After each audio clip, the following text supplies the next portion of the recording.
First तो solar system के बारे में सीखना है। वी मतलब हम, लुक मतलब देखते हैं, अप इन द स्काई, जब हम आकाश में, ऊपर आकाश में देखते हैं। इट सीम्स तो कैसा लगता है, दैट इट इज कवर कि जो ये हम जब आकाश में ऊपर देखते हैं तो ऐसा लगता है कि जो आकाश है ढका हुआ है विथ समथिंग, किसी चीज से जो ब्लू कलर की है। किस कलर की है, ब्लू कलर की। जब हम आकाश में ऊपर की तरफ देखते हैं तो हमें ये लगता है कि हमारा जो आकाश है किसी ब्लू कलर यानी कि नीले वस्तु से ढका हुआ है। बट मीन्स लेकिन, दिस इज नॉट ट्रू, यह सही नहीं है, ये बिल्कुल सत्य नहीं है। क्या सत्य है जी, our sky is an open space, हमारा जो स्काई यानी कि आकाश है, इज ओपन स्पेस, खुला क्या है, स्पेस यानी कि अंतरिक्ष है। हमारा जो आकाश है एक खुला अंतरिक्ष है। एंड वेरी वास्ट और बहुत बड़ा है। वेरी वास्ट यानी कि बहुत बड़ा है, आप इसका छोर यानी कि इसका अंत नहीं मिलने वाला है। The region beyond the earth atmosphere is called the space. अब स्पेस किसे कहते हैं उसके बारे में बताया गया है यहाँ पे। तो बोला गया है द रीजन वह क्षेत्र, बियॉन्ड द अर्थ एटमोस्फेयर, जो हमारे अर्थ के एटमोस्फेयर के बाद है, उसी को क्या कहते हैं, स्पेस यानी कि अंतरिक्ष कहते हैं। अब है ये दूसरा पैराग्राफ यहाँ लिखा हुआ है, the sun, the moon, the star, the planet and many other heavenly body are located in this space.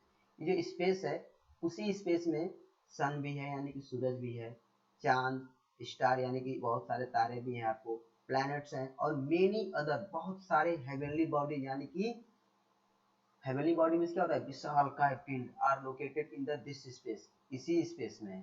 ठीक है, तो यहाँ तक तो कंफर्म हो गया। अब देखिए आगे हम लोग पढ़ते हैं तो यहाँ उसी के बारे में थोड़ा सा दिया हुआ है, let us know about this heavenly body.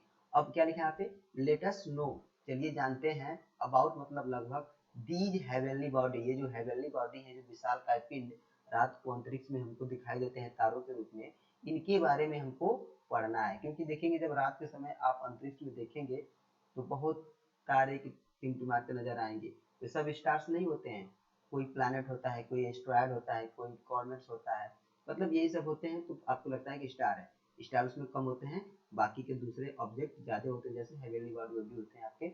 लिखा है द यूनिवर्स, यूनिवर्स यानी कि ब्रह्मांड के बारे में जानेंगे। द यूनिवर्स, ब्रह्मांड क्या है।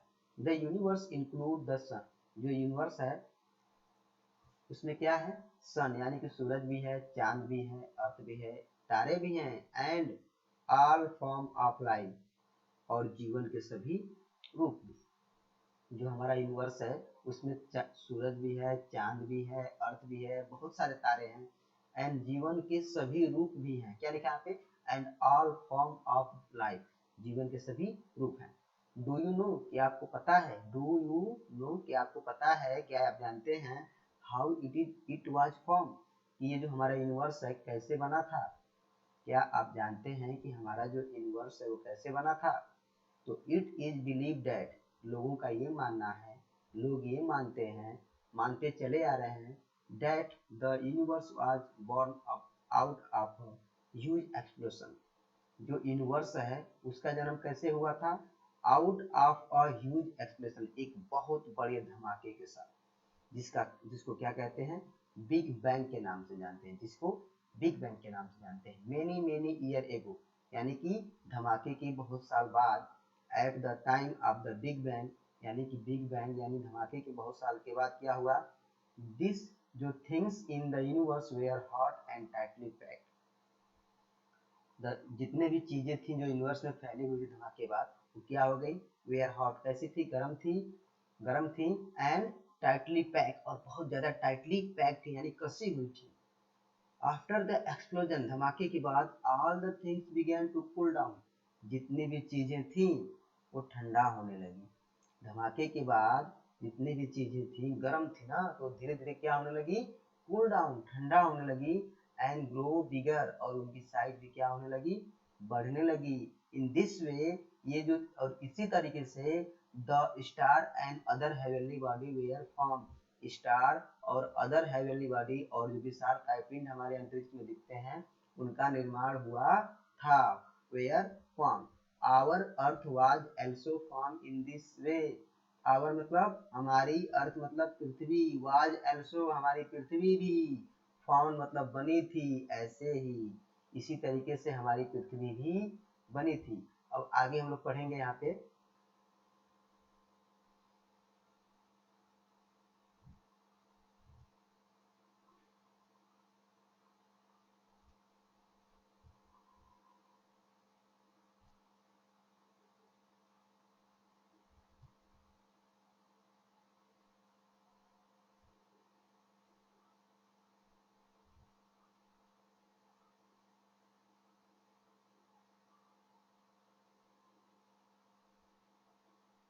लिखा है heavenly body natural object located in the space.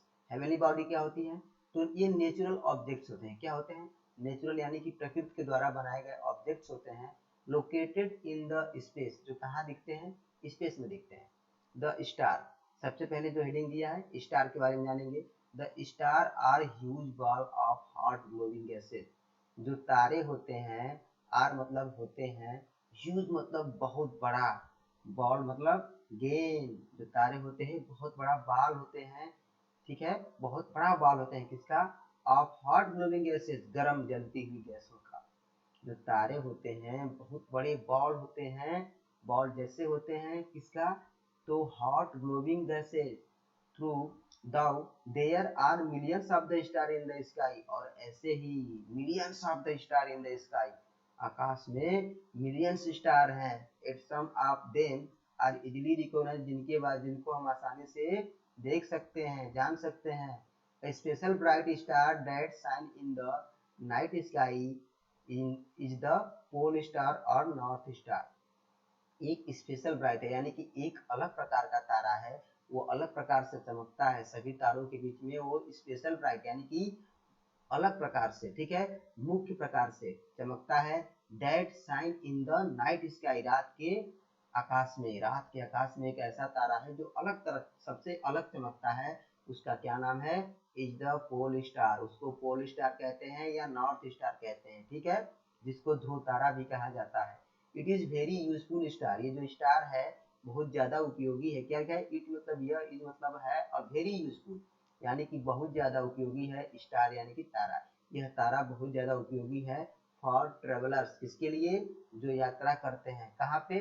समुद्र में, ठीक है।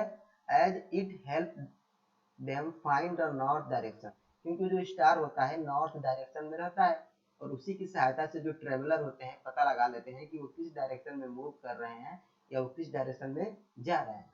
गैलेक्सी के बारे में पढ़ेंगे। Galaxy are large group of star. जो गैलेक्सी है large group of the star यानी कि बड़ा सा ग्रुप, एक बड़ा सा समूह है। किसका समूह है? तारों का, ऑफ स्टार। गैलेक्सी यानी कि जो आकाशगंगा है, are large group of star, जो आपकी जो गैलेक्सीज हैं, लार्ज, लार्ज मतलब क्या होता है? बड़ा, लार्ज मतलब बड़ा, ग्रुप मतलब समूह, ऑफ द स्टार एक बड़ा सा तारों का समूह है।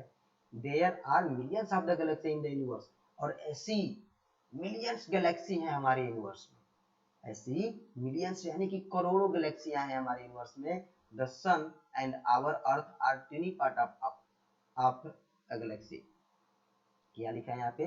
The sun and our earth, जो सूर्य है और हमारी जो अर्थ है, आर टिनी पार्ट, बहुत छोटा सा पार्ट है गैलेक्सी का, नोन एज मिल्की वे गैलेक्सी। जिस गैलेक्सी को हम लोग जानते हैं, जिस गैलेक्सी में हम लोग रहते हैं, उस गैलेक्सी का नाम है मिल्की वे। और मिल्की वे गैलेक्सी का जो अर्थ है, मिल्की वे गैलेक्सी में सूर्य और अर्थ की बहुत छोटी सी अवकाश है, बहुत छोटा सा पार्ट है। Some group of the star from the pattern in the sky, कुछ स्टार्स के ऐसे ग्रुप हैं जो एक अलग पैटर्न बनाते हैं, ठीक है। These pattern seem to look like the shape of the different object and the animal. और ये जो पैटर्न है कैसे लगते हैं? सीम मतलब महसूस होते हैं, to be look like the shape of the different object, किसी ऑब्जेक्ट की तरह दिखते हैं, एंड जानवर की तरह यानी कि एनिमल्स की तरह दिखते हैं। दे आर कॉल्ड, उनको क्या कहते हैं? कॉन्स्टलेशन कहते हैं, कॉन्स्टलेशन कहते हैं, ठीक है। कुछ ऐसे स्टार्स के ग्रुप होते हैं जो किसी वस्तु या किसी जानवर की तरह दिखते हैं, उनको क्या कहते हैं? कॉन्स्टलेशन कहते हैं। They are called constellation. फिर आगे लिखा है Orion and Big Dipper are the two example of the constellation. जो ओरायन है आपका, वो बिग डीपर है। क्या? Orion and Big Dipper are the two example of the constellation. Orion नक्षत्र हो गया आपका और बिग डीपर जो नक्षत्र है, ये दो एग्जाम्पल हैं कॉन्स्टेलेशन के यानी नक्षत्र के। द सोलर सिस्टम के बारे में पढ़ेंगे। The sun is also a star. हमारा सूरज भी क्या है? एक स्टार है। It has it own heat and light. और इसके पास इसकी खुद की हीट और लाइट भी यानी कि प्रकाश है। It look much bigger. ये बहुत बड़ा दिखता है then the other star in the sky because. देखिए हमारे ब्रह्मांड में बहुत सारे स्टार हैं, लेकिन हमारा सूरज सभी स्टार के कंपेयर में बहुत बड़ा दिखता है। Because it is closer to the earth. क्योंकि ये सभी स्टार के कंपेयर में सूरज जो होता है हमारी पृथ्वी से बहुत ज्यादा नजदीक है, इसीलिए ये सभी स्टार के कंपेयर में बड़ा दिखाई देता है। क्या बोला यहाँ पे? Because it is closer to the earth, क्योंकि ये सभी स्टार के कंपेरिजन में अर्थ के बहुत क्लोज है, नजदीक है देन एनी अदर स्टार। ठीक है, बोला है the earth and the 7 other planet move around the sun. हमारी जो अर्थ है और इसके अलावा 7 और भी प्लैनेट हैं मूव अराउंड द अर्थ। तो सूरज के चारों तरफ क्या करते हैं? चक्कर लगाते हैं, घूमते हैं। The sun, the planets, their moons and many other objects such as the comets and asteroids together form the solar system और सन फैमिली। देखिए बोला है यहाँ पे दो सन यानी कि जो सूरज है और जो प्लैनेट हैं और उनके मून, जो प्लैनेट यानी कि ग्रह और मून मतलब कि उनके नेचुरल सैटेलाइट। ठीक है, एंड मेनी अदर ऑब्जेक्ट, और भी बहुत सारे ऑब्जेक्ट हैं सच एज द कॉमेट्स हो गए, एस्ट्रॉयड हो गए, together form a solar system. सब लोग एक साथ मिलकर सोलर सिस्टम बनाते हैं और द सन फैमिली या उसको कह लीजिए सन फैमिली कहते हैं। ठीक है, आगे देखिए ये फिगर जो आपको यहाँ पे दिखाई दे रहा है, आप देखेंगे सबसे बड़ा ये जलता हुआ आग का गोला आपको दिख रहा है, ये हमारा सन है। और सबसे पहला प्लैनेट हमारा मरकरी, उसके बाद वेनस, तीसरा जो प्लैनेट है हमारा अर्थ है और चौथा प्लैनेट क्या है? मार्स। और सबसे बड़ा जो प्लैनेट दिख रहा है इन प्लैनेटों में तो जुपिटर है और उसके बाद ये सैटर्न प्लैनेट है जिसके चारों तरफ रिंग बनी हुई है। फिर कौन सा है? यूरेनस और नेपच्यून। तो ये सभी हमारे सोलर सिस्टम के 8 प्लैनेट है। ठीक है, 1 मिलियन 10 लाख। क्या बोला जी यहाँ पे? आगे अगर हम लोग देखते हैं यहाँ पे तो planet and other member of the solar system, planet and other member of the solar system के बारे में अगर हम लोग पढ़ेंगे तो प्लैनेट यानी कि ग्रह एंड अदर यानी कि दूसरे और भी लोग हैं, और भी मतलब कि मेंबर हैं हमारे सोलर सिस्टम के। कौन कौन है पढ़ लेते हैं। यहाँ पे देख लीजिए फैक्ट फाइल पहले लिखा हुआ है, Proxima sanctuary is the next nearest star from the earth. और हमारी अर्थ से वो दूसरा कौन सा ऐसा तारा है जो सबसे नजदीक है सूरज के बाद? उसका नाम है प्रोक्सिमा सेंचुरी। कितने, क्या नाम है? पृथ्वी से दूसरा सबसे नजदीक तारे का नाम क्या है? Proxima Centauri. प्लैनेट अब पढ़ते हैं यहाँ से। Planet are huge heavenly body that move around the sun. Planet क्या होते हैं? ह्यूज मतलब बहुत, हेवनली मतलब विशाल काय, बॉडी मतलब भाग कह लीजिए या शरीर कह लीजिए। ठीक है, या वस्तु कह लीजिए। जो प्लैनेट होते हैं ह्यूज मतलब बहुत विशाल काय बॉडीज होते हैं, date move around the sun जो सूरज के चारों ओर घूमते हैं। They also spine on their own axis. और कुछ प्लैनेट ऐसे होते हैं जो खुद के एक्सिस पे घूमते हैं, लाइक अ टॉप। टॉप यानी कि लट्टू। लट्टू जो बचपन में हम लोग नचाते हैं, आप लोग नचाते होंगे बचपन में, तो लट्टू क्या करता है? एक कील होती है उसी के ऊपर घूमता है ना सेंटर में। वैसे कुछ प्लैनेट ऐसे होते हैं जो सूरज के चारों ओर तो चक्कर लगाते हैं, they also span on their own axis, और वो अपने एक्सिस पे भी स्पैन करते हैं। They do not have their own heat. जो जितने भी प्लैनेट हैं उनके पास खुद की हीट और लाइट नहीं है। क्या लिखा है यहाँ पे? दे डू नॉट है, उनके पास खुद का नहीं है। क्या नहीं है? तो देयर ओन हीट, खुद का हीट और खुद की लाइट नहीं है। They reflect the light of the sun falling on them. सूरज की लाइट जो उन पे पड़ती है उसी को रिफ्लेक्ट करते हैं। ठीक है, सूरज की लाइट जो उन प्लैनेट्स पे या जितने भी हेवनली बॉडी है उन पे पड़ती है उसी को रिफ्लेक्ट करते हैं, जिसके कारण वो चमकते हैं। द 8 प्लैनेट नेमली, जो हमारे 8 प्लैनेट है उनका नाम दिया है यहाँ पे, Mercury, Venus, Earth, Mars, Jupiter, Saturn, Uranus and Neptune are the important member of the solar system. ये हमारे सोलर सिस्टम के इम्पोर्टेंट मेंबर हैं, महत्वपूर्ण मेंबर हैं। आफ्टर द सन, सूरज के बाद। They are the largest body in the solar system. सूरज के बाद ये जो हमारे सोलर सिस्टम के जो प्लैनेट हैं ये लार्जेस्ट यानी कि सबसे बड़े बॉडीज हैं हमारे सोलर सिस्टम के। All the planet travel around the sun. जितने भी प्लैनेट हैं वो सूरज के चारों ओर घूमते हैं। कैसे घूमते हैं? इन ओवल पाथ यानी कि एक अंडाकार पाथ में घूमते हैं जिसको ऑर्बिट कहते हैं। सूरज के चारों ओर जो सभी प्लैनेट चारों ओर अंडाकार गति में घूमते हैं, अंडाकार संरचना में, उसको क्या कहते हैं? ऑर्बिट कहते हैं। At difference distance from the sun, और सबकी अपनी अपनी अलग अलग दूरी है, जैसे कि मार्स यानी कि मंगल ग्रह की अलग दूरी होगी, पृथ्वी की अलग दूरी होगी, वेनस की अलग दूरी होगी, ऐसे मरकरी की अलग दूरी होगी, ठीक है।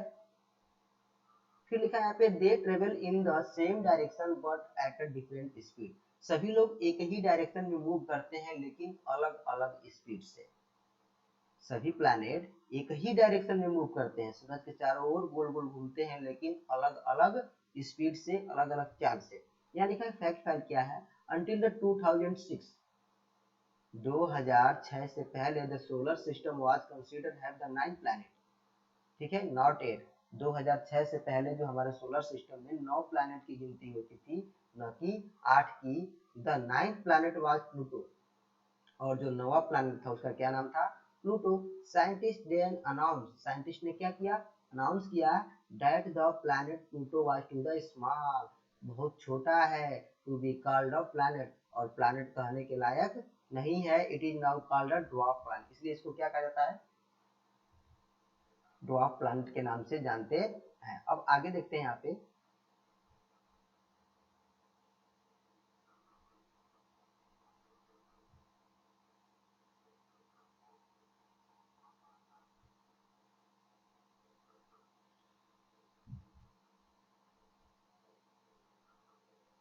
यहाँ पे अब पढ़ते हैं जुपिटर के बारे में। Jupiter is the largest planet of the solar system. जो जुपिटर है हमारे सोलर सिस्टम का सबसे बड़ा प्लैनेट है, while Mercury is the smallest planet, जबकि मरकरी सबसे छोटा प्लैनेट है।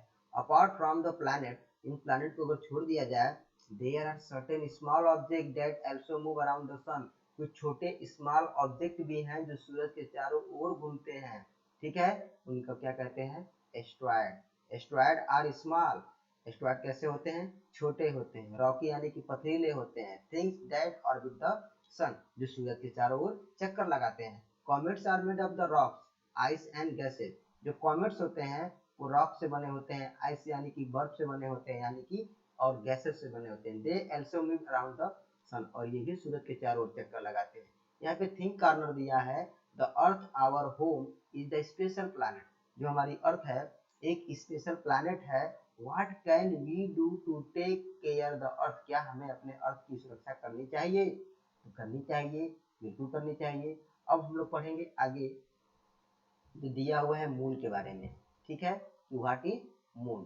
तो देखिए लिखा है the moon, moon is only natural satellite of the earth. Moon एकलौता ऐसा सैटेलाइट है, नेचुरल सैटेलाइट है हमारे अर्थ का, जिसको प्रकृति ने बनाया है। और बाकी आर्टिफिशियल तो बहुत सारे हैं, लेकिन प्रकृति के द्वारा बनाया गया सैटेलाइट केवल मून है, ठीक है। It has a surface, rough surface, इसका जो सरफेस है कैसा है? रफ, देखिए फिगर में दिखाया गया है, इसका जो सरफेस है रफ है, यानी कि बहुत उबड़ खाबड़ है।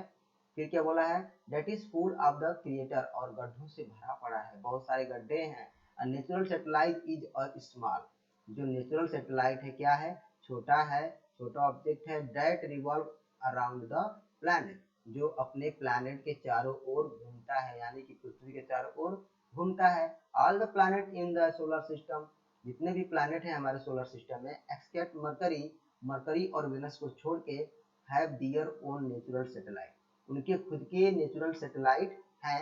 Like the sun we can clearly see the moon in the sky, सूरज की तरह आकाश में हम चांद को भी बहुत आसानी से देख सकते हैं, या बहुत सफाई से देख सकते हैं। लाइक सन यानी सूरज की जैसे, वी कैन क्लियरली सी, बहुत सावधानी से, बहुत अच्छी तरीके से हम देख सकते हैं जी, क्या देख सकते हैं? The moon in the sky, चांद को आकाश में।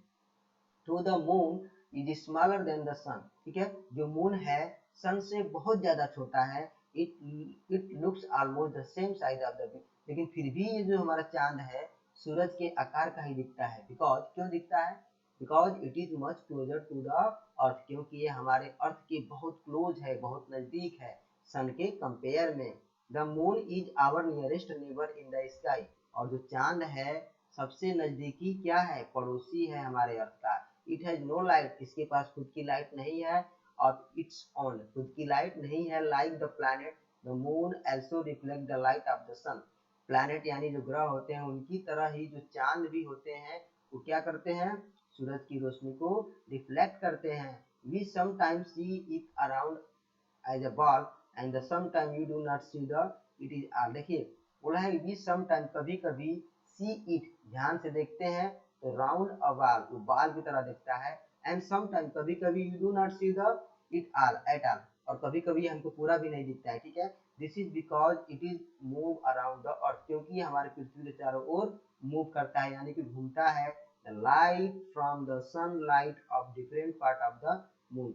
और क्या बोला यहाँ पे, the light from the sun, जो सूरज से लाइट आती है, of different part of the moon, moon के अलग अलग पार्ट पे पड़ती है on the different day, so its shape seem to change, इसीलिए जो हमारा मून है इसका आकार बदलता रहता है। There are called the phase of the moon, और इसी को फेज ऑफ द मून के नाम से हम लोग जानते हैं। आगे यहाँ देखिए फिगर बनाया हुआ दिया हुआ है न्यू मून। न्यू मून को कुछ नहीं दिखेगा आपको यहाँ पे। रिसेंट मून में आपको हल्का फुल्का मून दिखेगा, हाफ में आधा मून, गिवियस में आपका आधा से ज्यादा मून दिखेगा, फुल मून में पूरा मून दिखेगा। फिर धीरे धीरे करता जाएगा और लास्ट में आपको कुछ नहीं दिखेगा।